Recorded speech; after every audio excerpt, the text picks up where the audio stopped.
Hello everyone, welcome back to Guide to Everything.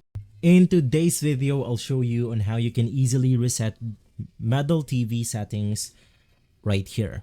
So first things first, you want to open up the application on your computer, and once inside, you then want to click the setting icon.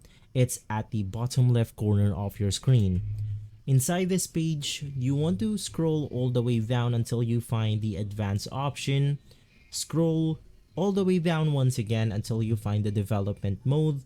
Now Medal will spit out a bunch more logging for our team to analyze, but this can be more resource intensive. You simply want to turn this setting on, scroll all the way down once more, and you have the reset app settings to default. Reset your app settings to their default state similar to when you first installed Medal.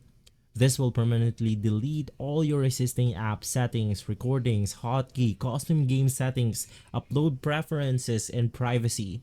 So click on the reset button, and from there you should be good to go.